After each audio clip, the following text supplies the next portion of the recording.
Well, hello, everybody. Good evening. My name is John Wilkes. I have the privilege of being the Chief Executive of the Institute of Health and Social Care Management, and this is our September Health Chat, and we're thrilled that our guest this evening is the Chair of NHS England, Richard Meddings.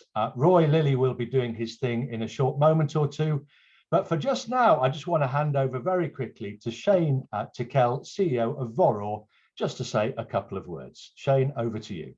Thanks, John. Thanks, Roy, and good evening, Richard, and good evening, audience.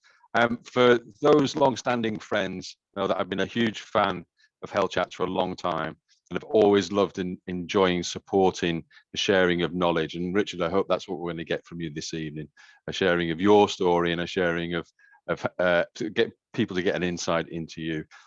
My new company, Voror Health Technologies, having spent 25 years in the field of electronic patient records, I've recognized that actually bringing data together is the way that we're going to be able to help health and care services all over the UK, in England, Scotland, Wales, and Northern Ireland, and especially with the formation of the ICSs. We're specialists at bringing together data across primary and secondary care and multiple services, normalizing it and sharing it for good and safe use. That's my bit for my company. I won't take any more time other than say I hope we have a fabulous discussion this evening. As ever, it's a pleasure to be here. Roy, over to you. Thank you very much, Shane, and good evening, everybody watching. It's a great privilege to have Richard with us this evening. If you've got a question, then you can pop it in the chat box, and John will pass them over to me, and we'll make some time for questions at the end. So, Richard, good evening. Good evening, Roy. Good to see you. How are you? I'm very well. Thank you very much. I'm good. Yeah, well, we'll decide that by the time we finish. I knew you would, yeah. And before we were on air, we were just discussing England's great success in Pakistan the other night, where we won by 6 wickets. Richard is a bit of a cricket fan, as indeed am I. And I suppose the first question is, do you think the red ball game is dead? Well, I hope it's not, actually. I really hope it's not, but you can see, can't you? Actually, we shouldn't do too long on it, but you can see the way we're sort of training our young batsmen in particular coming through. Actually, that we're losing, I think, some of the skills that perhaps people thought were rather turgid watching Geoffrey Boycott grind out a day and a half batting. Yeah. But actually, there's something remarkable about Test cricket. Yeah. So I would hope we haven't lost it, actually. Well, I hope we haven't. I really do. And talking of young boys, let's. I mean, people will say Richard Meddings, oh, he's the chairman of the NHS. Who is he? Where the hell did he come from? But I think, am I right in saying you were a Wolverhampton boy? Yeah. So I was born in Wolverhampton, and I went to school there, Wolverhampton Grammar School, and lived there for 18 years before I went to university. I've got, I had a twin brother, another brother, 2 sisters. One of my sisters has passed away, actually, but there were 5 of us. And then my family background was my father died when I was 11. And my mum then went out and trained and was a primary school teacher, taught reception, and brought us all up. And then, as I say, I left Wolverhampton when I was 18 to go to university. I go back still quite often. My older sister lives there. My mum's sister and her family are there, and other family members. So Wolverhampton is my home. I realise I don't sound like a Midlander, but I did leave it 46 years ago. So I think accents have changed as I've moved south, actually. Well, yeah, but you went to Exeter College, Oxford, yeah? Yeah, I did, to do history. Yeah, was that a scholarship? No, at the time, so I was at the grammar school, and we did what was called 7th term entry into Oxbridge, and the grammar school would ask, in my case, we had a year of 90, which dropped to about 70 at sixth form, and they would ask between 15 and 20 of us if we wanted to apply for Oxford or Cambridge, and so I did, and I was very fortunate to win a place at Exeter College to read history. Actually, I've got to go back on Saturday for celebration of, it's about a 5-year cohort of us. So I don't know where the years have gone, I don't know where the hair's gone, But I think that's all changed in the sort of 45 years since I went up to Oxford. Yeah, I know. Well, ask me where the years have gone. I don't know either. So why history? What was the modern history? What bit of modern history did you do? So I mainly concentrated on medieval history, actually, and probably because it was relatively simple. Kings bashed each other over the head and took over, sort of thing. And but actually, I really enjoyed medieval history. And then I did some specialist subjects on political thought and something called Slavery and Secession, which was the lead up to the American Civil War, the 4 years prior to that. Yeah. I did 14th and 15th century Burgundy, which was interesting. But actually, medieval history was my love. I still read it, actually, although I've probably gone over further up into Tudor history, which I find really fascinating, particularly Henry VIII. So I'm still into Tudor history at the moment. Yeah, and then I think Price Waterhouse. You went to Price Waterhouse, yeah, and got into accountancy. I mean, I suppose with Price Waterhouse, you'd have to, really, wouldn't you?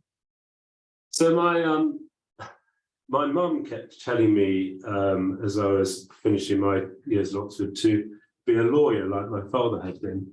And he'd been a local government lawyer, and he was town clerk in Wolverhampton. She said, be a lawyer like your father. And actually, you can tell how much of a rebel I am, because instead of being a lawyer, I became an accountant. So that was the extent of my rebelliousness. And I did it really because I didn't know what to do. And I thought, actually, it was a very good entry point to learn about a different world whilst getting trained and qualified.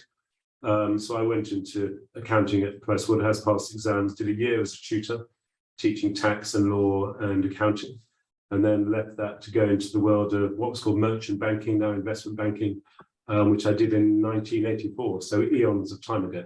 Yeah, well, it's interesting, but I mean, that was, you've really had a career in the city, and you ended up chair of the TSB.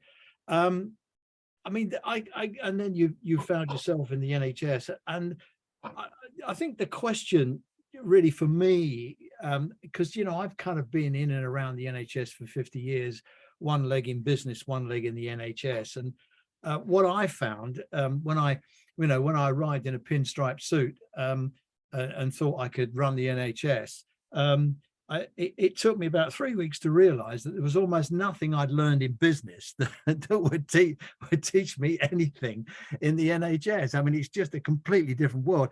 So when you landed in a very difficult time for the health service, what were your thoughts when you sat behind the desk and thought, God, I'm the chairman of this lot? So actually, pretty humbled and sensitive to the fact that it's not a single organization, it's an ecosystem and a whole industry made up of different constituent parts, many of which have differential liability and responsibility. And therefore, actually, it's not in any way like running a company.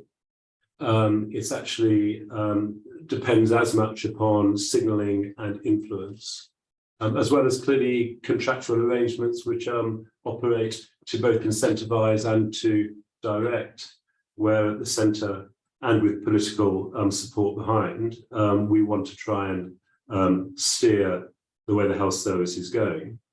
I do think that when I was approached, it did take 3 goes for them to get me to take it seriously, not sort of funny seriously, just why me?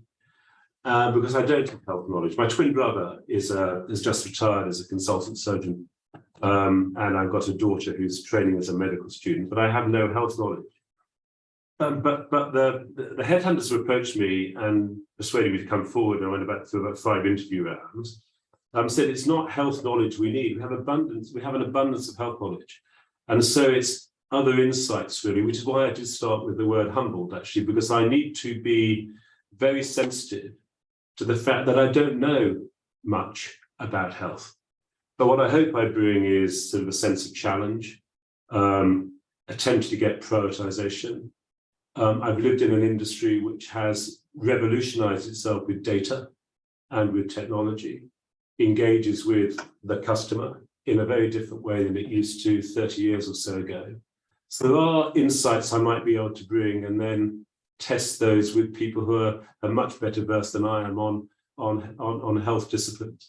Yeah, I think that's absolutely right. I interviewed the Secretary of State for Health years ago now, Frank Dobson of Labour, and he said to me, you know, Roy, when you're Secretary of State for Health, you've got the levers of power, but the trouble is the levers aren't connected to anything, which I thought was really quite amusing. But I say that because I was struck with what you said about influence, how you can influence an organization as opposed to having the direct running ability. And that's what I found was a big difference. You know, when I ran a company, things happened because I wanted them to happen. But in this environment, when I was the chairman of a trust and the health authority, it's a really different approach.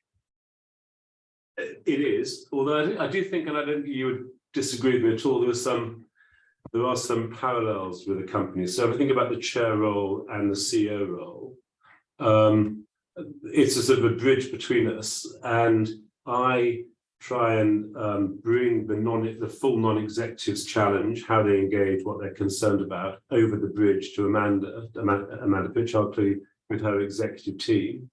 So that relationship is really important, and I think Amanda's doing a truly excellent job, actually, a truly excellent job. And we've got some new members of the team. I think the team's doing really well in extremely challenging circumstances. So what's the chair's role? I think the chair's role is to be very supportive, but also to challenge. It's also, I think, to try and make sure that linkages to other relevant constituencies who are important for the health service, that those linkages are maintained.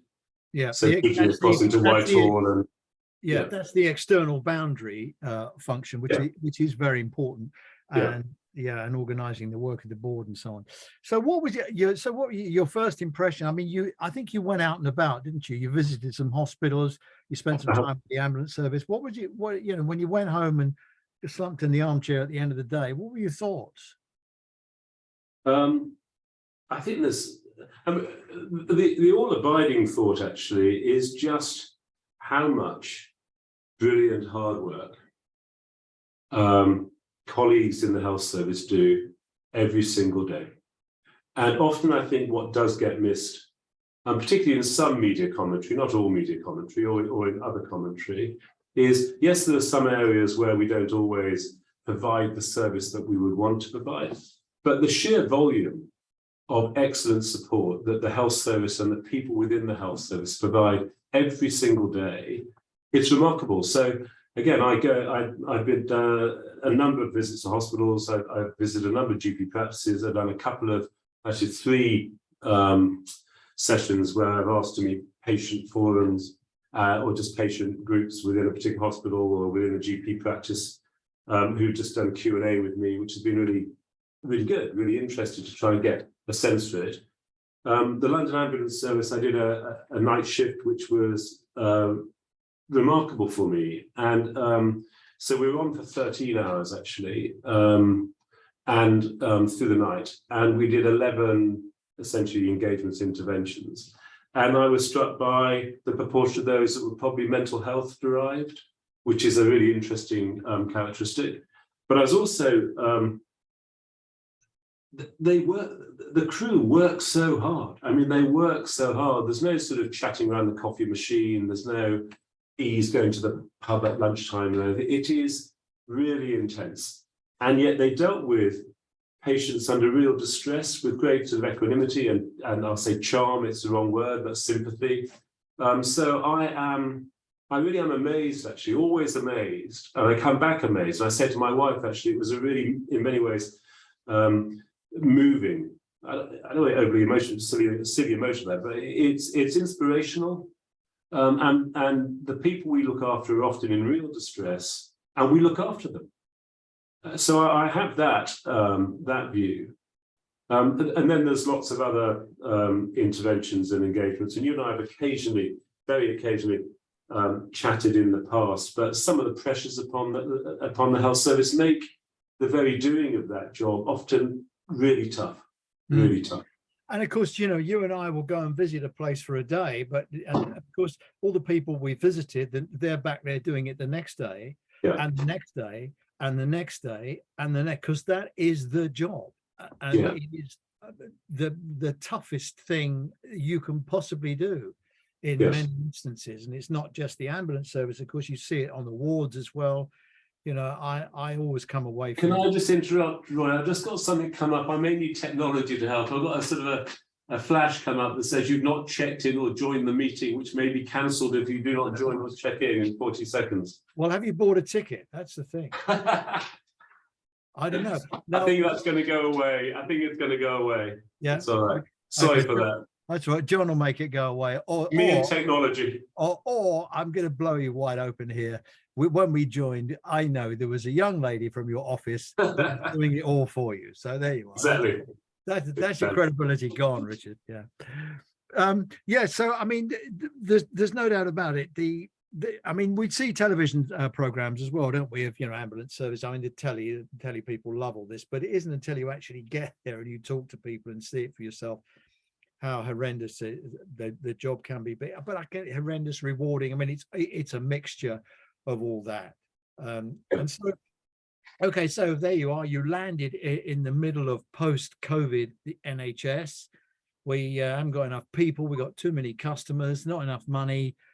Where did you go from there? I mean, we've had so many Secretary of States recently. It was Sajid Javid, I think, wasn't it?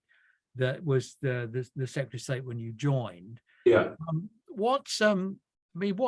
What did, I'm not asking you to be indiscreet or what have you, but you know, when you sort of spoke to the political bit of it, what did you make of it? Because it's really clunky to deliver, isn't it? You've got the Department of Health, which is the political wing of the NHS, and then you've got NHS England, that is the delivery bit, and this awkward divide in the middle where, you know, the NHS gets itself organized to do something, and then suddenly the political wing says, no, we want something else. I mean, the relationship with the chair and the chief executive, the chair and the Secretary of State is really quite important, isn't it? It is really important. I think what's the fundamental issue? I think the fundamental issue, and it happens in all, I call it in all industries, is do we get a coincidence of timing around targets and incentives? And that leads you into a conversation about what are the short-term experiences, the shorter-term issues that need to be managed, and then what's the longer term? And depending where you come from in the ecosystem, so you have a different balance, you can have a different balance and driver between the two. And for perfectly understandable reasons, I think actually it's often easy, so it's not easier, it's often the case that the political time horizon can be shorter than it would be if I was going to be running a bank over a significant period. So it's how does one strike the balance between the long term and the short term? But at the same time, there were some, as I arrived, some, I think, really evident areas that we needed to focus on. There was a new Health Act, and that, as you know, Roy, was combining essentially 5 of the entities that they're sort of at the top of the structure. So there's a merger of the centre going on. NHS England, Improvement Digital, X, and HEE. And you'll know that we've embarked upon that. There's a separate board committee that oversees it and meets very frequently to make sure that that's running very well. It's been managed and led superbly well by Mark Cubbon within NHS England. And, you know, we're going to reduce the centre effectively by 30 to 40% in headcount terms. But why is that? It's because I want to, and I think it's really healthy, if we decentralise, we debureaucratise, and we trust and delegate down more into the systems. So whether that's via regions and into ICS. So that was one. And then the others are, clearly there's the stuff that you referenced, the pandemic, it's the elective recovery. So we're doing the elective recovery, urgent and emergency care. We can talk about ambulances. Primary was something which I was very struck by when I arrived. Because as I read into the system and was briefed into the system, you know, we all know about 93% of the population's engagement with health comes in primary. We spend about 10 billion of the 160 billion on primary. There's a workforce there which is absolutely superb. and I would call them out for just the sheer amount of work and effort and commitment. And I think we probably underthought about it over past years. And there's an issue the market, or not the market, so the public see about access to primary. And I'll stop banging on in a minute. But what's really interesting is rarely when you see those stories about no one can get access, there are almost 1 million primary care, 1 million GP practice appointments every single day in England. The population is only 57 million, and yet GP practices are providing 1 million appointments every single day, 45% of which are the same day, 2/3 of which are face-to-face. So I would call out hugely, actually, the commitment, the delivery of our primary care GPs and practice nurses and physios, etc., who operate and work within that sector. And that kind of leads me into what has happened today, because there's been a big focus on the announcement made in the House of Commons by the Secretary of State, which is the new document. And a lot of the focus is, of course, on primary care, where there's a rather sort of cunningly worded bit in the document that says there's an expectation that everybody's going to see a GP within 2 weeks. You know, I can remember when the NHS said you could see a GP in 2 days. So I suppose that kind of shows you where we are in all this. And you're quite right. I mean, GPs actually seeing a GP in 2 weeks. Well, you know, as most people, well, nearly half of everybody gets seen the same day. That isn't too stretching, really, is it? Well, I think already, I mean, I don't want to get the stats wrong, but if I remember correctly, I think 85% of appointments actually within primary are within 2 weeks already. Yes. And so actually, I also think about my own personal engagement with my own GP practice. You know, so if I think beginning of last November, they messaged me about time to come for my annual checkup, which is predominantly blood tests at my age. And so would I call to arrange it?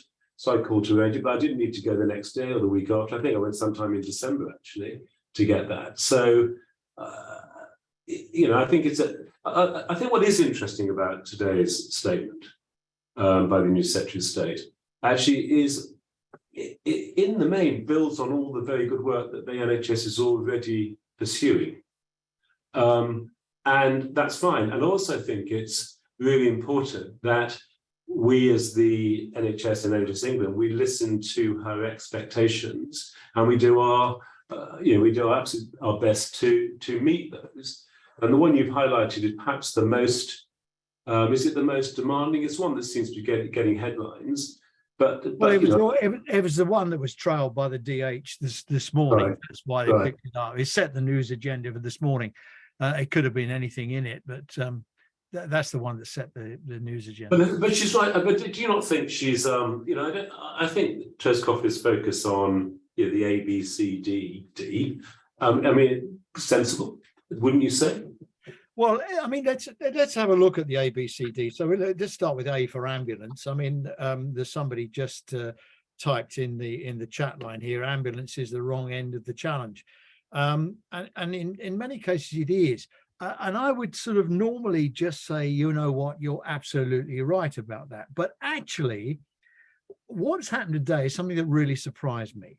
And that's some data has emerged of the number of ambulance handovers that are delayed is mainly in 15 hospital trusts.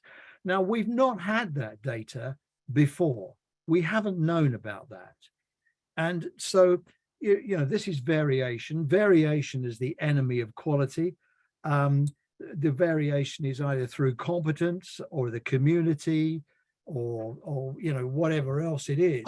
Well, why is that variation occurring? And I think that's really important for us to understand that data, because it's very easy to be critical, but without the data, and I never realized we didn't have that data. Well, I think the general point you make is absolutely sort of bang on the money. That it really is important, I think, that we have good data. it's really important, I think, that we're transparent about that data. But of itself, data isn't necessarily, as you and I know, the answer. But you actually did then allude to the fact, well, why are these particular trusts seeing more of the handover delays? There may well be configuration issues. It may well be the nature of the community that they serve more. It could be a range of different factors, but the availability of the data that targets attention to a particular issue, and then we understand what the issue is, rather than saying simply because they're in the top 15 of the longest or the most difficult handover delays, it doesn't necessarily mean they're the worst. It means actually that we need to understand what the underlying causes are. We can go and fix them, then we can go and see how we fix them. Yeah, I agree. I mean, that's the important thing, because these trusts may be the ones that have got the most difficulty in discharging patients. It might be nothing to do with the trust. It might be something that's a real big problem in social care. And we can get people home safely. You're so right. No, you're absolutely right. You're so right. Absolutely right. Yeah. And so it's the data unlocks everything, and we've been really bad with data. So I mean, we realize then that the ambulance delays actually have probably got nothing to do with ambulances. Although I see in the proposals today, we're going to have more people working in call centers. You know, the sort of cynical bit of me says, well, you can answer as many 999 calls as you like, but if we don't have the ambulances to send, there's no point in doing it. But I mean, this is the nature of this business, isn't it? And that's what I found when I first came. The NHS, to put it crudely, is a production line. You put sick people in at one end and fixed up people coming out the other end. And anything that's in the middle that blocks it up is a big problem. And that's what's happening in the moment. And that brings us really to the ABC. We'll come back to B in a minute. But if we look at C, which is social care, that seems to me to be the big issue, really, that needs to be resolved. Sort social care, and it frees a lot of the flow up. So again, I think the Secretary of State quite right to put care, you know, ABC, into her list, and I also agree with you. I mean, there's an issue of capacity. The stats would tell us that that social care is 165,000 short. In terms of workforce. That puts huge pressure on. We see it evidently where we have created, we human beings, we try and organize our lives, don't we, in sort of chunks. So we have calendars and months and days and times, maybe driven by sun and so on, but we organize our lives, and we've organized the health service with a boundary, and the boundary is between health and social care. And where we see that challenge, Joy, as I know you know huge very well, it's actually one of the most immediate places we see it is discharge issues. And so I think the latest number we had, or I was briefed on, is something of the 100,000 beds that we have in our general acute sector, 13,000 of them essentially are occupied by individuals who are fit to leave the hospital, but actually are currently unable to be discharged because, now some of it, I get different percentages from my colleagues. So Andrew Morris, who's a brilliant member of the board, would say it's 30, 40, up to 50% can be within the NHS's own processes, but certainly 50 to 60% or so actually is the challenge of capacity in social care. And that capacity isn't beds necessarily, it can be. It's actually trained assessors. It's the processes of engaging with the individual to go into back home or into a care home. And then what's the local authority financial support that comes to that, and the discussion with the family about what's the right level of support. So it's quite a difficult process. But to where you started in ambulances, of course, in your flow model, as you described the factory, if we've got 13,000 out of 100,000 beds, which we've got people we can't get out of, then actually at the front end of the factory, as you described it, we're going to have real handover. We're going to have real handover issues. Yes, it's all interrelated. So if we look at the proposals today to give a 500 million to social care, I mean, here's the issue with that I see immediately. How can we be sure that it will really solve the problems in social care? Now, most of our difficulties, not all, but most of our difficulties are in domiciliary care, getting people home to their own homes with a care package. I mean, there's some issues around in care homes, but I mean, predominantly it's a domiciliary care problem. Now, these tiny companies often trading at the margin. Some of them probably shouldn't be trading at all. So if we put that money into that sector, what I would really want to see the money go towards increasing the hourly pay rates of the staff, many of whom are paid underneath the real living wage. I mean, a lot of them around $9.50 an hour. Tesco's is 10.10 an hour. I think Sainsbury's are paying a bit more. Amazon certainly do. You know, why? And you get discount off your shopping. I mean, why would you work in that environment? You know, you've got to be really committed to do it. So first of all, we need to be sure that it's going to go into the hourly wage packet. Secondly, we need to be sure that we can create more of a career structure in these type of care with some kind of passported qualification, so it makes it worth, and it looks like you've got a job where you can improve yourself. Because the alternative to that, I tell you now, because I've seen it happen in the past, is the money will go to paying off the overdraft of the companies to get them out of stuck with the bank, and we'll just get care package inflation.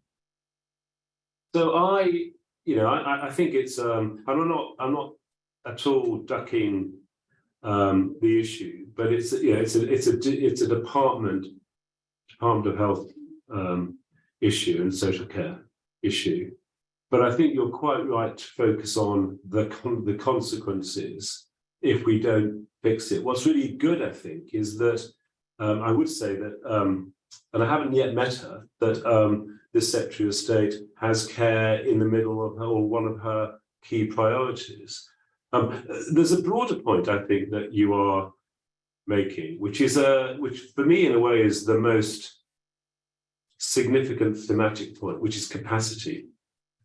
And you made it very powerfully, actually, with that point about just the wages that are paid in care and how they compare with others. But I said earlier, there's 165,000, I believe, sort of shortage in that workforce. The NHS is 110,000 short, although the recent survey I was reading tells me it's 132,000 short. We have a real capacity challenge, and it's partly workforce, but it's also actually capital spend. It's also the infrastructure outside the estate, i.e. number of beds, number of scanners. And one of my strongest senses, having now been in seat for 6 months, and it's why on every board agenda now we have a particular theme, a particular section, which is capacity. For me, it's the overarching challenge to us. It's where we need to apply most thought. So what's the capacity we need in workforce? What's the capacity we need in infrastructure, scanners and beds? How do we get that capacity, which also brings in questions of changing working practices, it brings in technology, but actually, how do we deliver the necessary capacity for what seems to be exponential demand growth? So demand growth for health is not being linear. It's multifactorial and it's exponential. And I think if we don't think harder about capacity, which requires longer term commitment, then I think actually we will remain under huge pressure. I think that's right. I'm just going to duck back to ambulances, if I may, while it's still fresh in everybody's mind. Alison Loftus-Hills has made a rather interesting comment in the messages. She says more people in call centers won't help the issue. We've done some very interesting analysis of high intensity users. Yeah.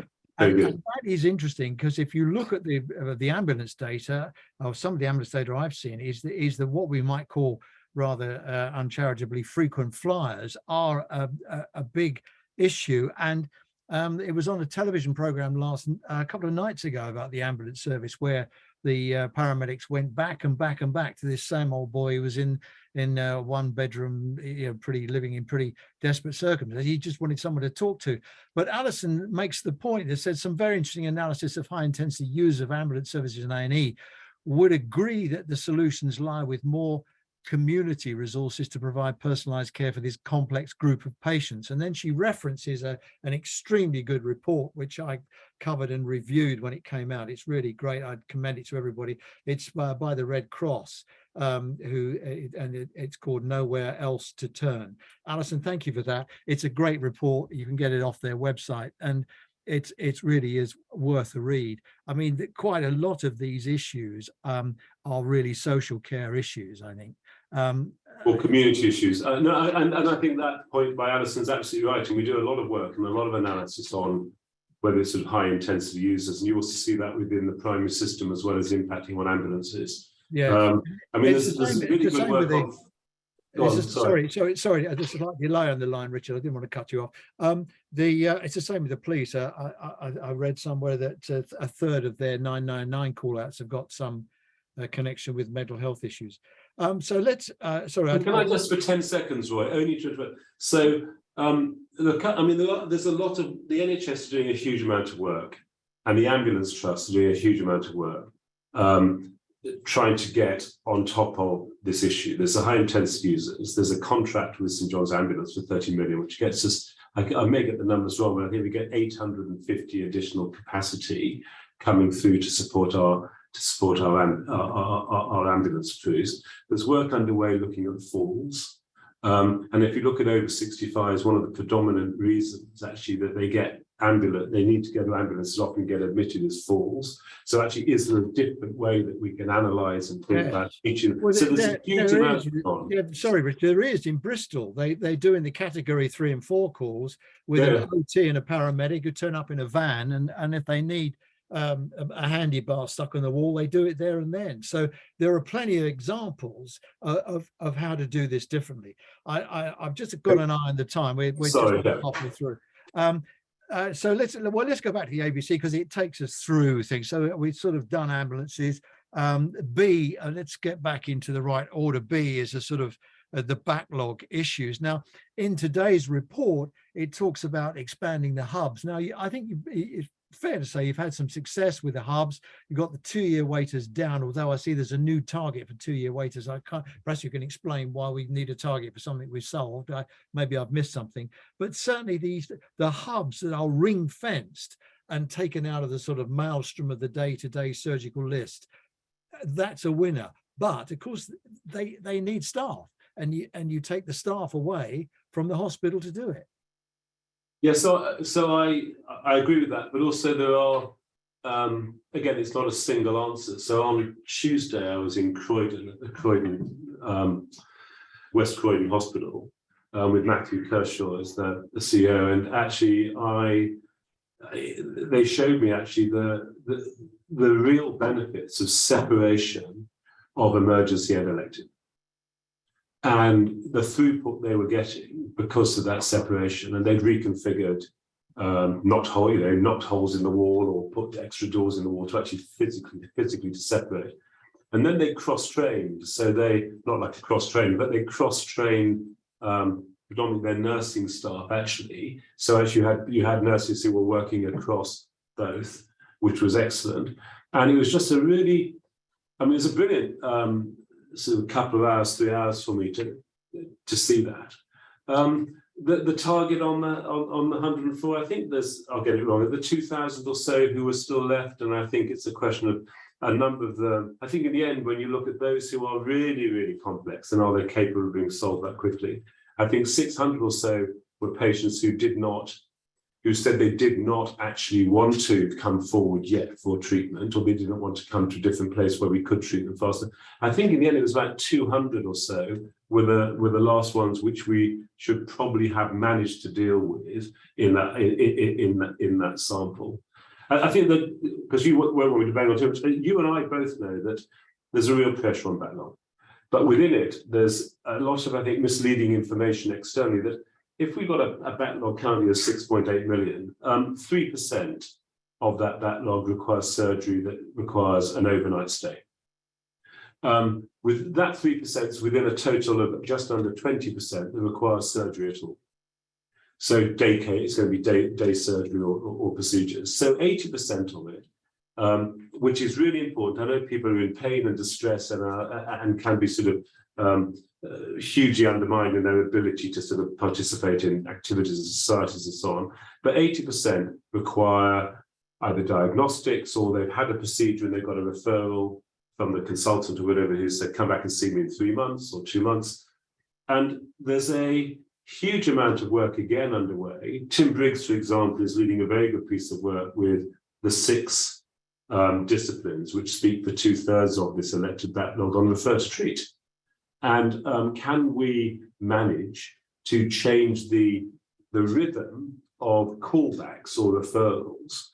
And there is a way of doing the data, looking at the data, analysing it, and actually changing that rhythm. But what it isn't, and there's a danger that some commentators fall into this trap, it isn't there are 6.8 million people waiting to go for going for surgery in a hospital. No. But you know, sorry, A lot of them are outpatients, aren't they? yes. And we do 100 million outpatient. The NHS has 100 million outpatient interventions every year. 100 million. We just think about the volume of what the NHS provides to the nation. In England, 100 million outpatients every year. That's a huge number. Okay, so I mean, the report envisages more hubs. I mean, are you okay with that? Oh, I see. Yeah, I think it goes to this capacity point. So I'll get the numbers right. I think we've got 91 surgical hubs, and there's a commitment for another 57. I've probably got those numbers slightly wrong. We've got 92 community diagnostic centres, and there's a commitment to build another 7 immediately of those. It's 91 diagnostic centres. I mean, these hubs aren't new, Richard. There's Southwest London orthopaedic. I mean, they only do hips and knees and bits, you know, that kind of stuff there. And their work, I mean, they're brilliant. They've actually got the length of stay down for a knee down to 2 or 3 days. And yeah, but I went down to it was Taunton and Tiverton and so on. You go down to Somerset, and there was I went to the hospital there. They're doing knee replacements and release within a day. Yeah. So actually you go, you're operated on, and you leave same day. Absolutely brilliant. Well, that was the Enhanced Recovery Program started that, the Department of Health initiative. It was funded from the centre, and then they dropped the funding out and people couldn't do it anymore because it involves the GPs getting people to be as fit and healthy as they can be before they go in. So you've got to do a lot of pre-work. But it's your point about flow. It's a point about flow. You're back to my sausage machine. Absolutely. Yeah. Okay. So okay, where are we? A, B. We've done A, B, and we sort of looked at C. And then we come to doctors, and the poor old GPs are beaten up. We don't have enough. We've lost 600, I think, since Christmas 2019. I mean, the only answer that we've got, I suppose, really, is to make it easier for people to come back to work, and that you know, the return to work thing, the pension thing, and make it easier for people to come from somewhere else. I mean, I learned something today. I never realised that if you qualified in Scotland, you can't practice here. You've got to go.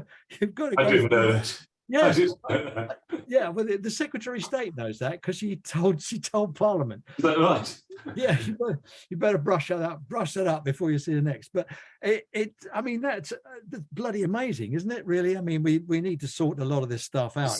So you and I would absolutely call out, I think, the quality and commitment and vocation of our primary care practitioners as exceptional, I think, and we need to support them more. But I'd like to take it to that broader capacity point on workforce.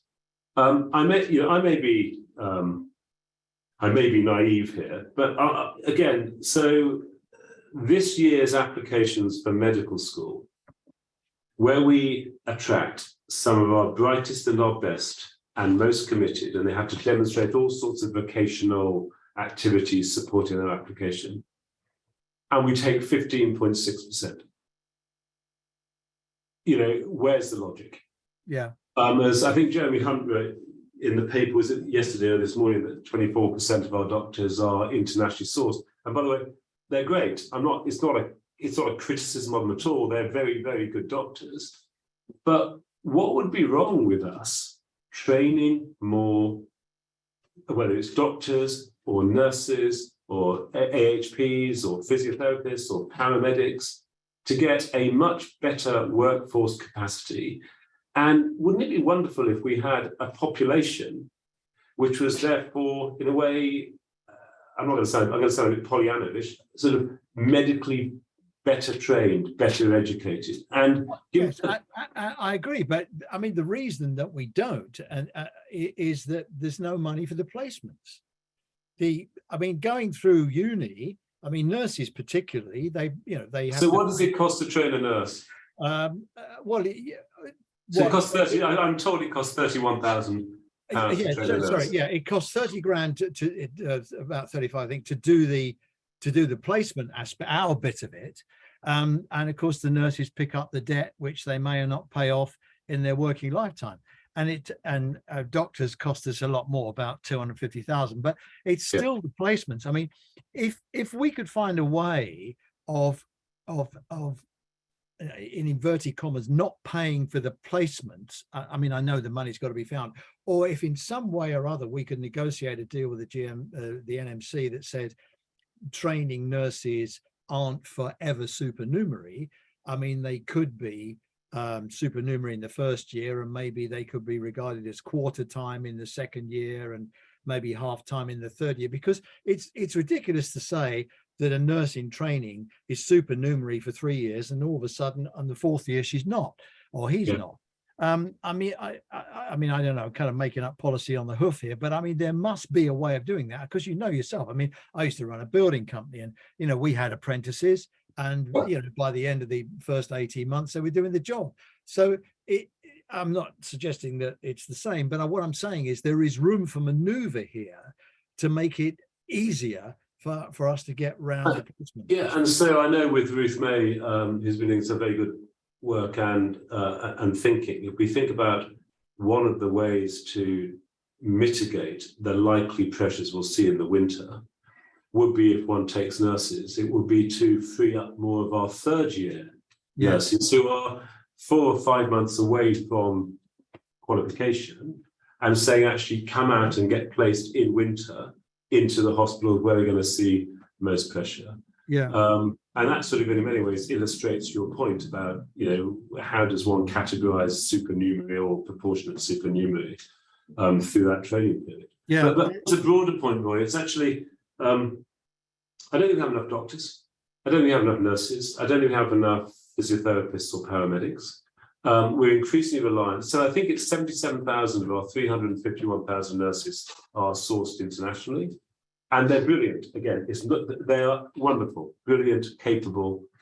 But we've learned about strategic supply chain and the risk of dependence on strategic supply chain. And we also know that the market, if I call it the market, is a very competitive market, that many of the developed, inverted commas, developed nations or Western countries are fishing in the same pond for this same trained talent. So we're increasing our strategic vulnerability, and we should take that away and think about how that plays into long-term workforce planning.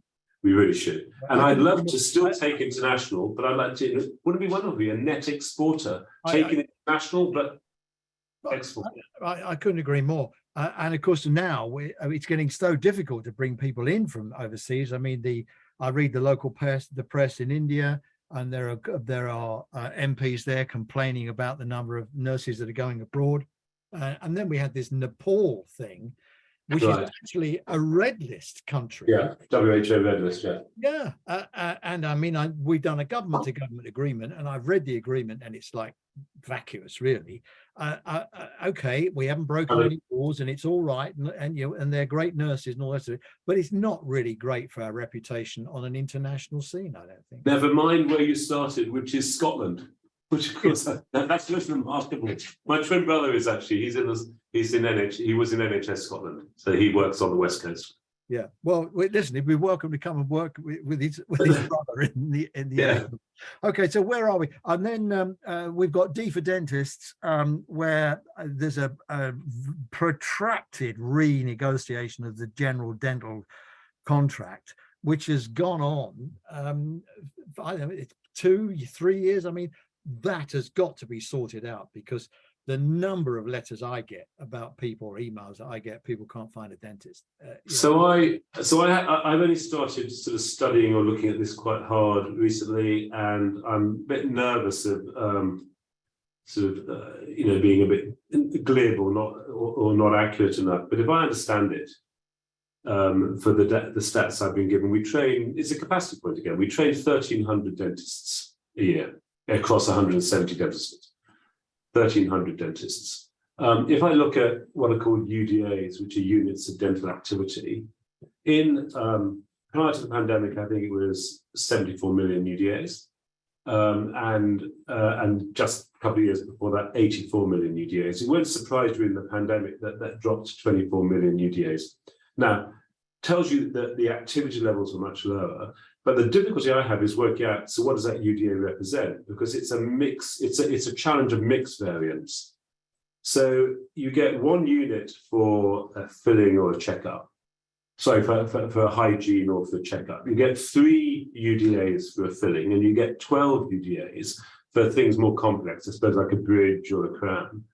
So I don't know what that 74 million or 24 million translates into in actual intervention for patients. Specifically, how much of our dental capacity is being spent on NHS work. I know how much we spend. It's about 3.2 billion is what's spent by the NHS on dentistry, but I can't work out where that capacity is being applied. So I want to understand that better. But I think what we'll find is a capacity issue, because my biggest concern would be, so let's say we lift the tariff. If we lift the tariff, but there's not enough capacity, all that happens actually is there's going to probably be an ability to charge more to those people who are currently going privately to their dentists because they haven't got NHS support, so that the tariff will lift. So we have to solve the capacity problem to make sure there's enough dental capacity to look after the teeth and the gums and the jaws of the population. But I think it's a capacity shortfall problem again, and it's in many ways it might be the most. I'm probably going to be wrong here, and I shouldn't be doing this on a webinar because I'll probably be wrong. But it's something I want to understand as whether it is that capacity issue writ large, which is what's causing that shortfall, real shortfall in dental. It may well be. I mean, this goes back a long way to when Virginia Bottomley was the Secretary of State for Health. She fell out with the dentist big time. Right. That was an industrial dispute, really. And as a result of that Denplan, the dentist said, well, to hell with it, we'll start our own. So they started Denplan. Oh, I didn't know that. Yeah. That was how it all started. And but we absolutely need them. For someone who had his teeth knocked out by a cricket ball, we talked cricket at the start. I failed to duck. Absolutely. I absolutely agree. And the whole dental thing is an extremely, I mean, I don't know anybody who understands a dental contract, to be honest, but there you are. So, and then we move now to the workforce issue, which is discussed in today's document. And I just want to read you a bit of it, because to an NHS watcher like me, there's a bit in here that I think is new. And I don't know if it's in by accident or design. But I just read it to you. It says, we will design and deliver our long-term workforce plan. Okay, now there will be a lot of people listening to this saying, what? Because we've not heard this before. Because Sajid Javid said, go and write a workforce report. It wasn't a strategy. It wasn't a plan. Now we've got to, we will design and deliver our long-term workforce plan. Well, to deliver the workforce plan, you've got to get buy-in from the Treasury. And I've always understood one of the big reasons why we don't have a workforce plan is the Treasury wouldn't put their name to the cost of it. No, I think there's the question that Sajid asked us and Steve Barclay was interested in, and I'm sure Tres Coffey will be interested in, it's written in that statement, is the essay question we've been set is, what is the workforce that you need for 5 years, 10 years, and 15 years? And that's the essay title. The essay title is not, what is the workforce you need for 5, 10, 15 years, open brackets, as allowed for or as agreed with Treasury. That's not, because if we answer the question with the brackets, then we get a suboptimal answer. And I think what's really important about the long-term workforce plan is we set out first what we, and I don't think it's just the NHS, in the work we've been doing, there has been real engagement with some of the really excellent think tanks who've been providing very good thought into how they would model the workforce, what the need is, how does working practice change, what does technology do to change? So you don't need to add loads all the time people, which you can change technology and the intervention of technology. That's some really good thinking. And then we should answer the question. And then we should discuss that with the politicians, and then Treasury can come and should come, because in the end they're the guardians of where we spend our money, what financial priorities that the government wishes to, to focus on. But we should first of all say, this is what we need. If all we do is put out a plan without saying, actually, we want to do more than this, we think we need to do more than this, but we accept a suboptimal answer, I think we're going to just remain under real pressure. So I'm very keen. I don't know if we can deliver it, but I'm really keen that we answer the question without the brackets. Interesting. And has your board approved this? Have they said, yes, we can do this? Approved what? Which bit? Sorry. Today's report. Our plan. So these are the Secretary of State's expectations, and we've provided that statement to our board. It's quite the way it works, and you'll know this, and many of the people on the call will know this. There's been very good interaction between the executives giving feedback and responses to earlier drafts of this report. But essentially, this is the expectations that the Secretary of State has. I've got a Sunday evening board call, actually, so once a month outside the rhythm of board meetings and board committees, the non-execs come together on Sunday evening, and this is going to be a key part of the discussion we have, which is we'll look at it and we'll see where we are. And I've had very good conversations with Amanda and other members of our team already, and we'll be looking at this. But then our job, I think, is to say, well, how do we help achieve these expectations? And I said at the start, I think they're wholly consistent with what the NHS has been working at already, whether it's the winter plan, whether it's ambulances, whether it's focused on access to primary care, whether it's the backlog. These have been thematically right at the heart of what we've been thinking about as a board, and where Amanda and her team are focused. So it'll be a good conversation on Sunday, but there's no formal approval required, or I mean, it would be inappropriate probably to have a formal approval obligation of the NHS England board. Do you feel confident you can deliver this? I think we're already doing a lot in this space. It counts which aspects. You look at it in elective backlog, it says maximise the use of the independent sector. We've been doing that with Jim Mackey, looking at what's called retail choice. So retail choice enables patients at first point of referral and at 26 weeks, and then for more complex conditions later on, essentially to make a choice about where they want to go and get their clinical support, including from the independent sector. And so I think there's a whole series of things that are wholly consistent with what we're doing. But I'm not being glib. You and I have talked before, and you know this industry, this ecosystem really well. We should not be naive about the pressures and the extent of pressure that the health service is under. And as I said earlier, demand, if anything, is growing exponentially. All sorts of new factors come into play. Cost of living is going probably to add to the pressures through this winter. And so actually we shouldn't be naive about it. So am I confident that the health service can deliver it? I think we'll continue to work very proactively along the same lines. Well, Richard, it's been really interesting. We've got 2 minutes left. Okay. How long are you appointed for? Are you appointed for 5 years or 3? 4. So appointed for 4, but you have to signal that you have to express willingness to serve a second term. Yeah. Okay. So at the end of the 4 years, where do you think we'll be at the end of your 4 years? I think we'll still be under real pressure, but I would hope that we will have started down a journey in a number of the issues attaching to capacity, which give us confidence and give the people in the health service confidence that actually we're going to change our ability to meet these growing challenges. And I think that's going to take a lot of hard work from a lot of really good people. But we're seeing that. But it requires a balancing of short-term expedient demand. How do I deal with the immediate pressure, along with the vision thing? And the vision thing is, what might you see long term? Now, next year is our 75th anniversary, and that's going to be a real opportunity both to celebrate, I think, all that the health service has done and continues to do. But it's also a chance to again say, after 75 years, what have we got to change in terms of foundation stones and trajectory, and really think hard about that. And for me, it comes to capacity in all its forms: capital capacity, infrastructure, states, workforce. Sorry, I'm banging on. No, it's really interesting, and we're bang up on 6 o'clock, and I lose my productive bonus if I overshoot 6 o'clock. Listen, it's been fascinating to talk to you. Thank you. I've been enormously frank. I hope everyone watching has enjoyed it as much as I have. I could go on for another hour. I suppose the only question really to leave with you now is, do you think England will win the Ashes back?